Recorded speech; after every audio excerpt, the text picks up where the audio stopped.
formed by four important cell organelles, and these four cell organelles are, ये जो four important cell organelles है ये कौन है? Endoplasmic reticulum, Golgi bodies, lysosome and vacuole. इन चारों को ही इंडोमेम्ब्रेन सिस्टम का पार्ट क्यों माना जाता है? Because these four cell organelles, they perform their function in coordination, in coordination, okay यानी ये जो फंक्शन परफॉर्म करते हैं इन सभी का फंक्शन एक दूसरे से कोऑर्डिनेशन रहता है, एक दूसरे से संबंधित होता है, इसीलिए ये चारों इंडोमेम्ब्रेन सिस्टम को फॉर्म करते हैं। And this endomembrane system, it is nearly formed towards the nucleus.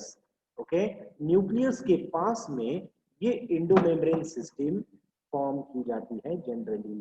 ठीक है, तो देखिए बच्चों इस फिगर में आपको नजर आ रहा है, this one is the nucleus. देखिए ये है न्यूक्लियस, इस न्यूक्लियस के पास में ये endoplasmic reticulum. Okay, endoplasmic reticulum, endoplasmic reticulum के नजदीक ही गोल्गी बॉडीज, गोल्गी बॉडीज के पास ये देखिए दीज आर लाइसोसोम्स, और ये है सी लाइसोसोम्स और vacuoles. Okay, lysosomes and vacuoles. तो देखिए ये सारे जो स्ट्रक्चर है, ये चारों जो स्ट्रक्चर है ये कोऑर्डिनेशन में काम करते हैं और जनरली ये न्यूक्लियस के नजदीक होते हैं। ओके, तो इन चारों की हम डिस्कशन, इन चारों सेल ऑर्गेनेल्स का हम स्ट्रक्चर और function, location, okay different different function हम स्टडी करने वाले हैं। ओके, तो सबसे पहले डिस्कस करेंगे इंडोप्लाज्मिक रेटिकुलम के बारे में। Okay, endoplasmic reticulum, what is mean bye endoplasmic reticulum? Inside the cytoplasm, a reticulate structure, irregular tubular structure that surrounds or that form the membrane system inside the cytoplasm, which is known as endoplasmic reticulum.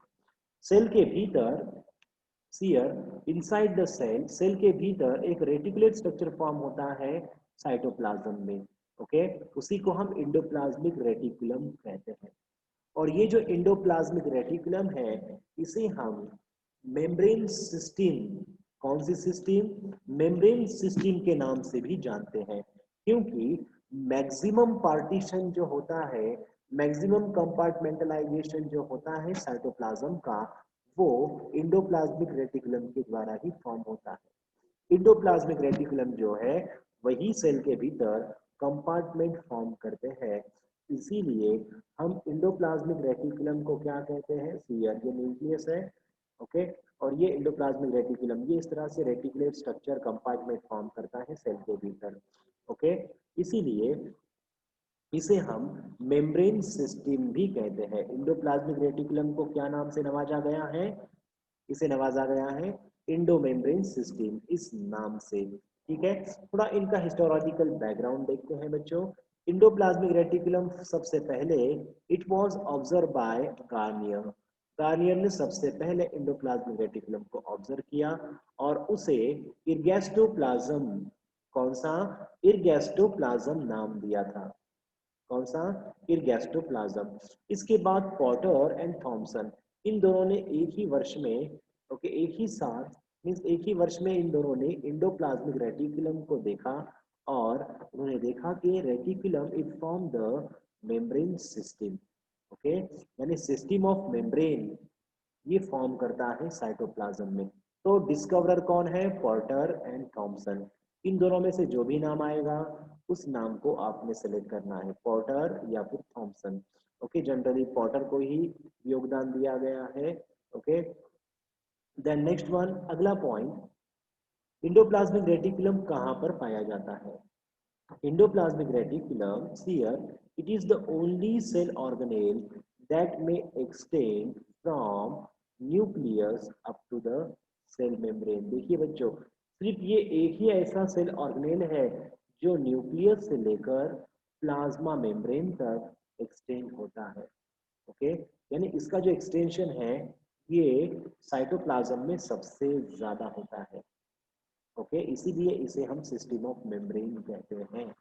Okay, तो ये है इसका occurrence. Okay, it is occur near the nucleus, ये nucleus के पास ये पाया जाता है। Okay, this endoplasmic reticulum it is absent in prokaryotes and major erythrocytes. Erythrocyte यानी क्या होता है? आरबीसी, रेड ब्लड कार्पस्कल जो होते हैं, आरबीसी को हम इरिथ्रोसाइट्स कहते हैं। इरिथ्रो का मीनिंग होता है red colour. What is mean bye erythro? Erythro का मतलब होता है रेड कलर। ओके, आरबीसी हमारे जो ब्लड सेल है आरबीसी है, मैच्योर आरबीसी जो है उनमें इंडोप्लाज्मिक रेटिकुलम नहीं पाया जाता, वो डिसइंटीग्रेट हो जाता है। देन प्रोकैरियोटिक सेल में तो मेम्ब्रेन बाउंडेड, किसी भी तरह के membrane bounded cell organelles prokaryotes में नहीं होते, है कि नहीं? तो इसका मतलब इंडोप्लाज्मिक रेटिकुलम कहाँ पाया जाता है? It is found in all types of eukaryotic cell except prokaryotic cell and RBC। RBC और प्रोकैरियोटिक सेल को छोड़कर इंडोप्लाज्मिक रेटिकुलम सभी तरह के यूकैरियोटिक सेल में पाया जाता है। यूनिसेलुलर ऑर्गेनिज्म साथ ही साथ मल्टी सेलुलर यूकैरियोटिक ऑर्गेनिज्म में ये पाया जाता है।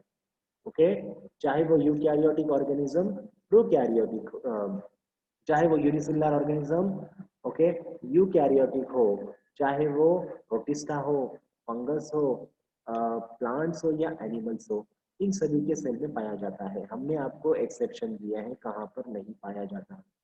Okay, next one. अब अल्ट्रा स्ट्रक्चर जब हम स्टडी करते हैं इसका मतलब क्या होता है? What is mean bye ultra structure? Electron microscope से, ओके, इलेक्ट्रॉन माइक्रोस्कोप की इन्वेंशन के बाद सेल के भीतर डिफरेंट डिफरेंट सेल ऑर्गेनेल्स की स्टडी जो है वो जोर शोर से शुरू हो गई थी।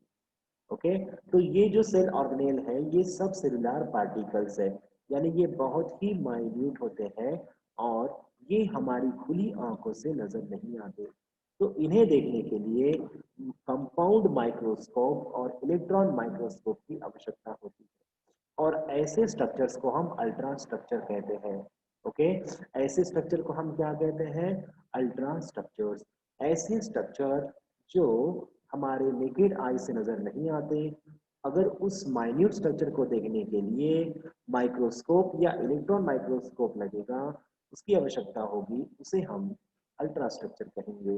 तो देखिए, ultra structure of endoplasmic reticulum, ये जो फिगर हमने क्रॉप की है ये एनसीईआरटी बुक से अवेलेबल की गई है। ठीक है, ओके, इसके साथ ही साथ आगे कई सारे ढेर सारे फिगर है बच्चों जो इंटरनेट से ली गई है। ओके, तो सीयर, ताकि ये टॉपिक आपको ठीक से आसानी से समझ में आ सके। तो देखिए, endoplasmic reticulum, this one is the nucleus, ये है न्यूक्लियस, और ये न्यूक्लियर मेम्ब्रेन के साथ अटैच है endoplasmic reticulum. This endoplasmic reticulum inside the cytoplasm sphere it form luminal and extraluminal cytoplasm।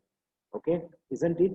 ये जो है इंडोप्लाज्मिक रेटिकुलम जो है वो ल्यूमिनल और एक्स्ट्रा ल्यूमिनल साइटोप्लाज्म, ऐसे दो तरह से साइटोप्लाज्म को डिवाइड कर सकता है।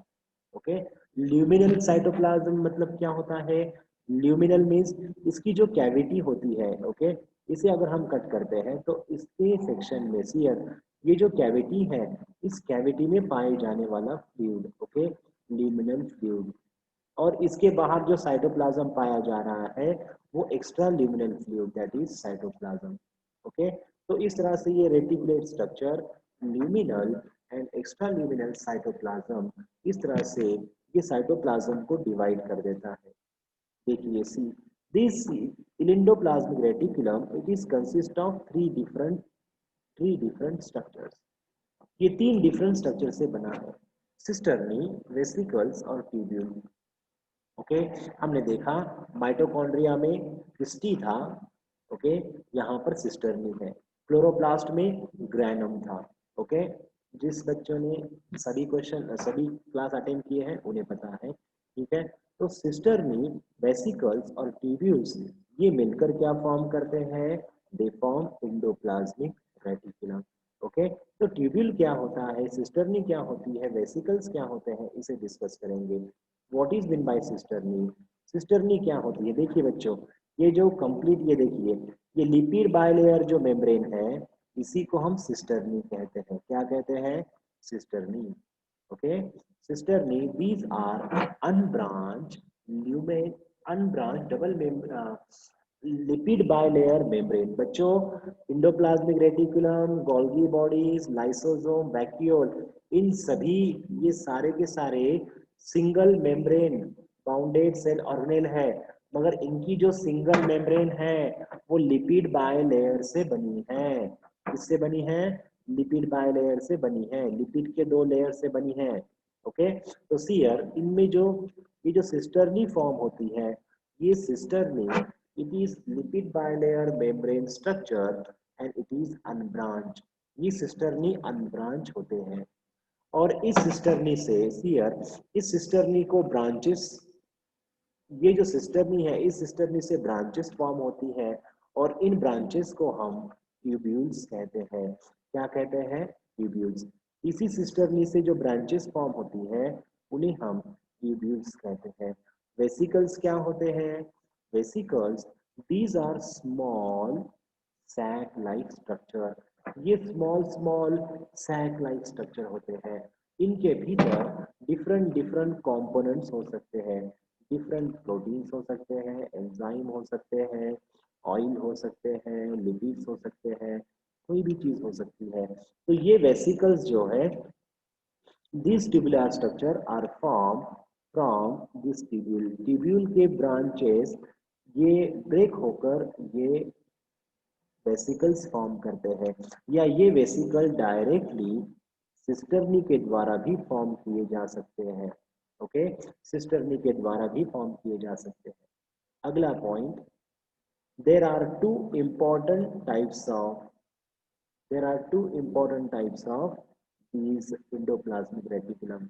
endoplasmic reticulum जो है, इसके दो important types है। वो दो important types कौन से हैं? rough endoplasmic reticulum and smooth endoplasmic reticulum। See here, rough endoplasmic reticulum and smooth endoplasmic reticulum, इन दोनों में क्या अंतर है? rough endoplasmic reticulum are attached with ribosomes. ये जो राइबोसोम्स होते हैं, राइबोसोम्स, ये रफ इंडोप्लाज्मिक रेटिकुलम से बाइंड हो जाते हैं। Okay, with the help of protein ribophorin. सीयर, राइबोसोम जो होती है, राइबोसोम क्या होते हैं? Ribosome a protein producing machinery. Okay, protein producing machinery present in cytoplasm is known as ribosome। यानी प्रोटीन सिंथेसिस करने वाली अगर कोई मशीन है, तो वो होती है ribosomes.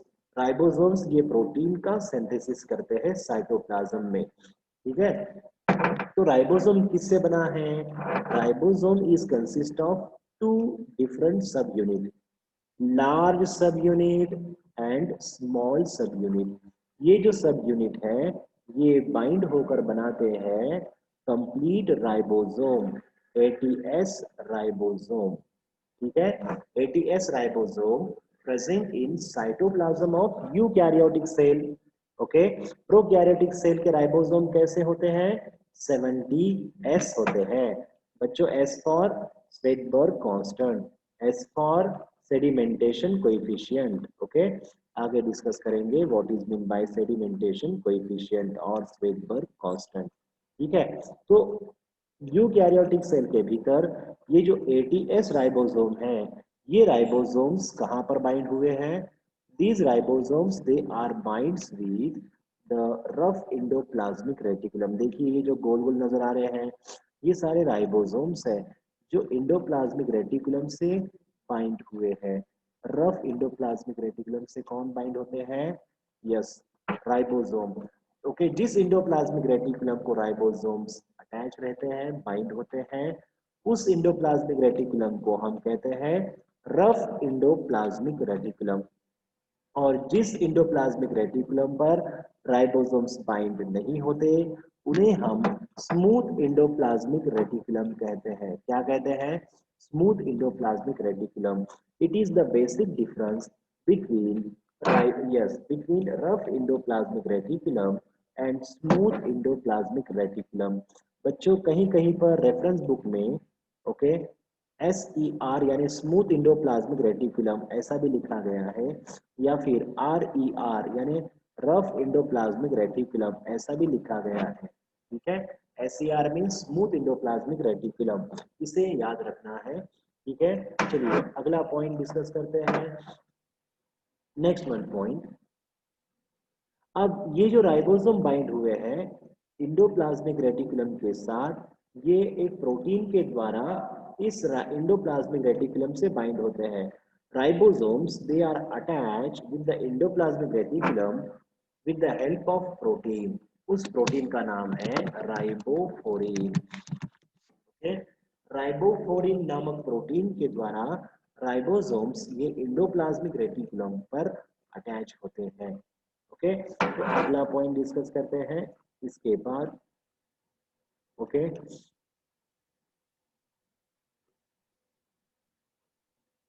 Okay see here next one point, एक बहुत ही इंपॉर्टेंट पॉइंट। अब ये जो एंडोप्लाज्मिक रेटिकुलम है, इसे डिफरेंट डिफरेंट सेल में डिफरेंट डिफरेंट नाम से बुलाया जाता है। जैसे कि निसल्स ग्रैन्यूल, आप इस सेल को पहचानते हो, ये न्यूरॉन है। ओके, ये एक नर्व सेल है।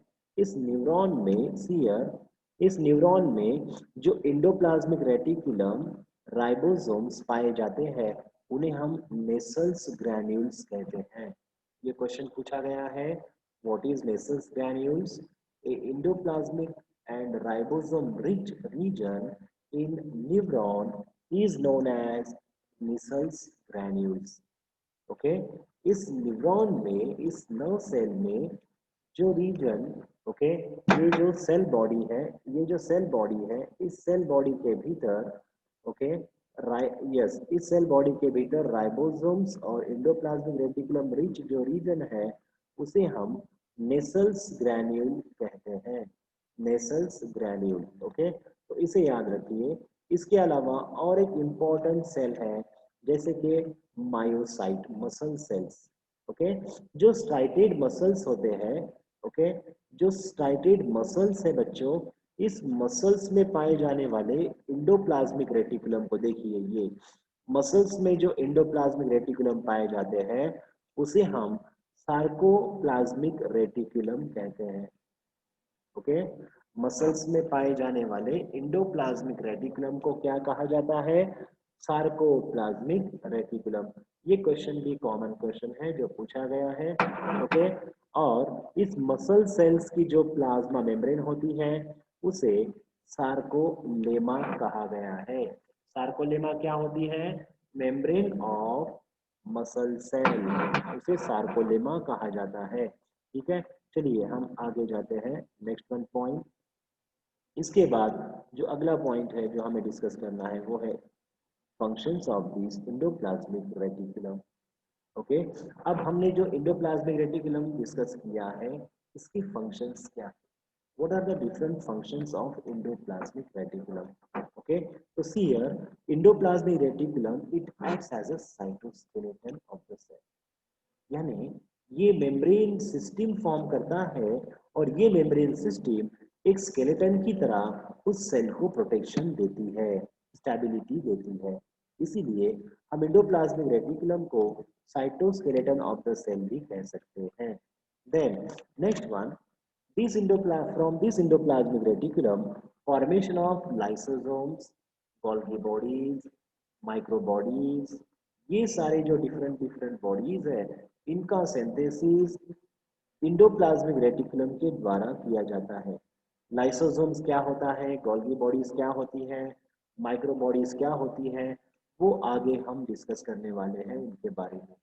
ओके, तो इंडोप्लाज्मिक रेटिकुलम क्या फॉर्म करता है? It form primary lysosome, Golgi bodies and different different microsomes. Then अब अगरचे हम साइटो यस सेल डिवीजन और सेल साइकिल जब डिस्कस करेंगे, ओके, एक चैप्टर है आप सभी को, cell cycle and cell division.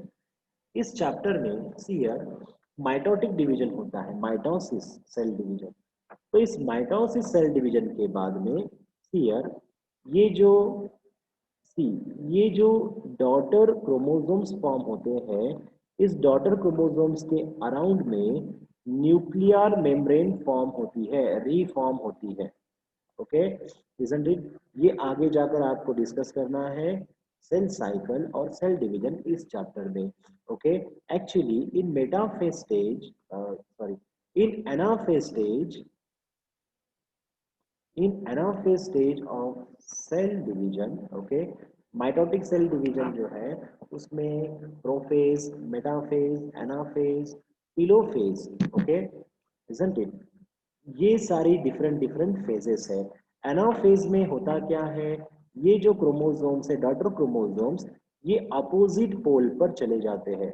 Okay, this chromosome get separated at opposite pole, और अपोजिट पोल पर चले जाने के बाद एनाफेज स्टेज से ये टीलोफेज में दाखिल हो जाएगी, ये cell telophase. Okay, cell cycle, cell division इस चैप्टर में ये सारे स्टेजेस क्या होते हैं उसे हमें देखना है, ठीक है।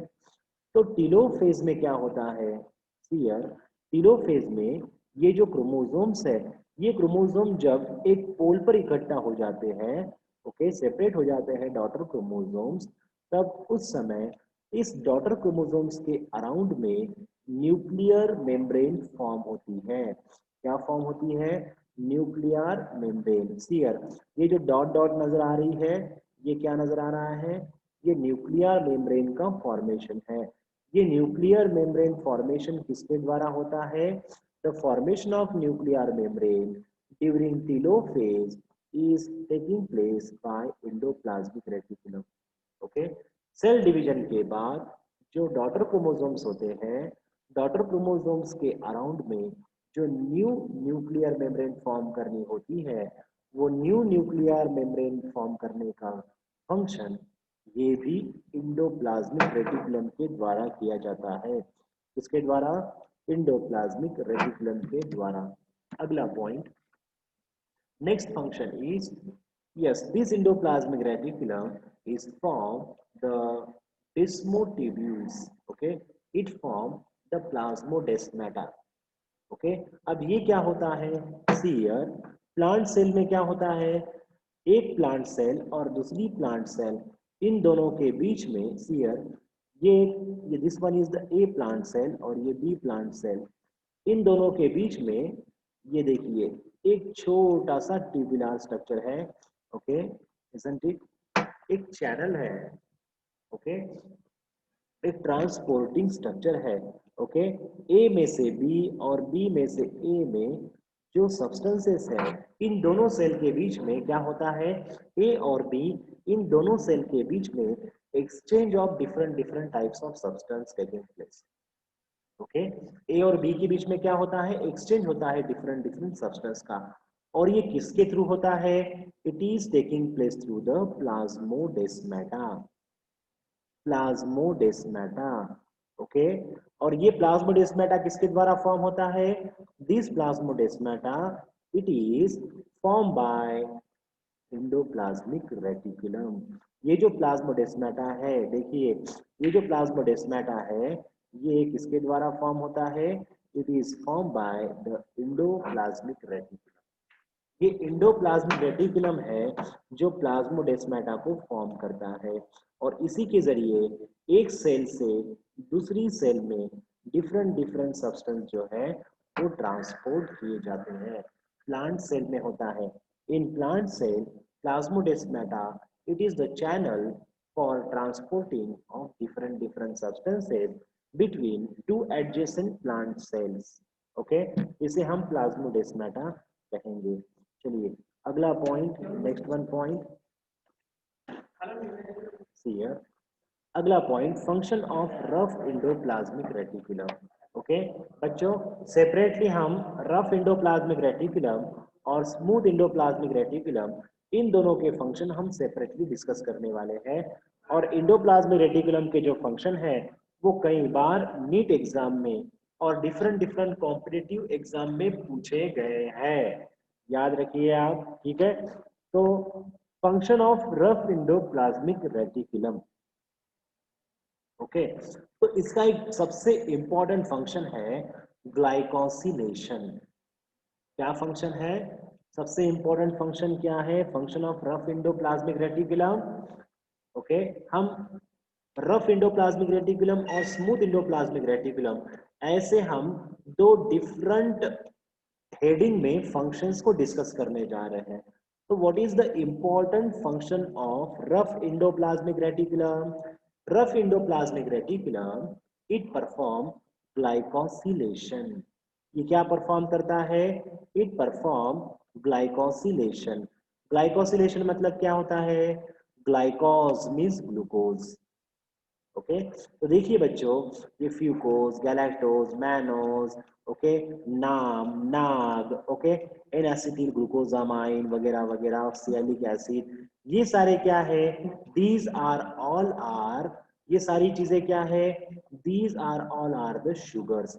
ये सारे क्या है? ये सभी शुगर्स है।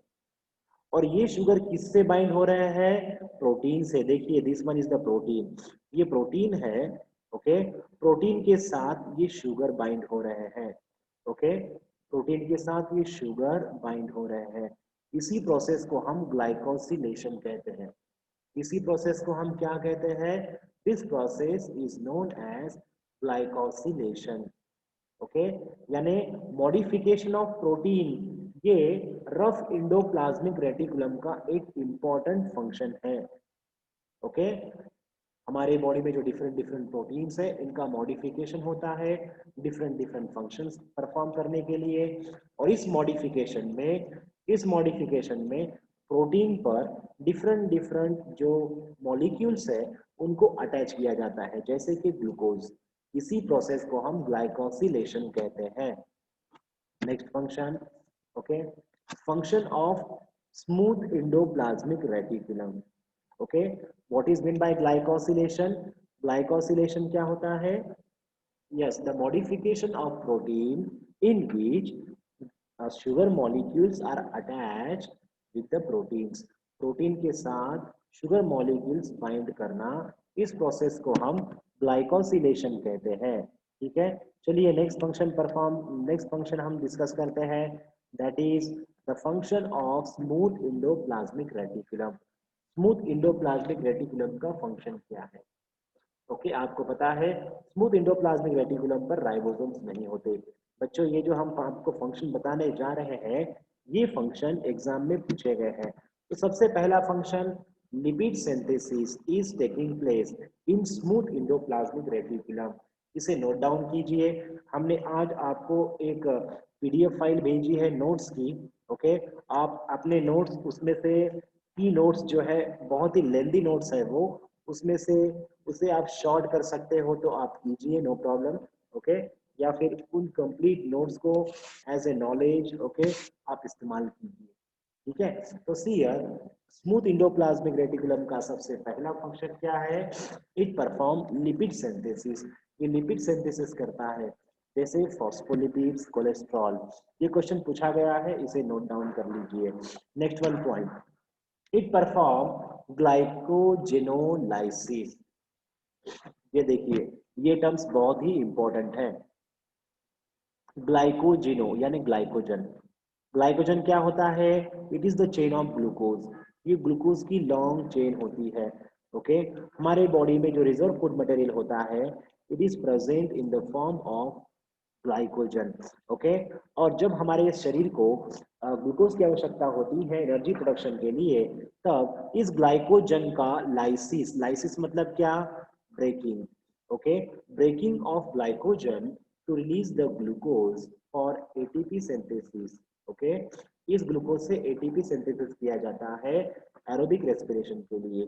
तो ग्लाइकोजिनोलाइसिस ये प्रोसेस लीवर में होती है। बच्चों, लास्ट का आखिरी मिनट बचा है, हमारे ये फंक्शन हो जाएंगे, नो प्रॉब्लम।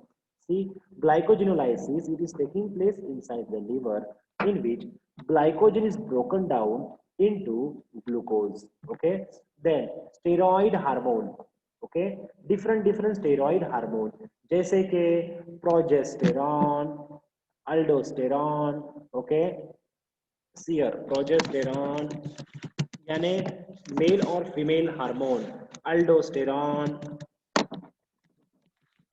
ओके, ये जो है सेक्सुअल रिप्रोडक्शन वाले ये हार्मोन्स है, okay, oestrogen, okay, is that it? तो ये जो डिफरेंट डिफरेंट हार्मोन्स है, रिप्रोडक्टिव हार्मोन्स, इनका सिंथेसिस भी कहाँ पर होता है? Their synthesis is taking place in smooth endoplasmic reticulum. और एक बहुत ही इंपॉर्टेंट बच्चों, ओके,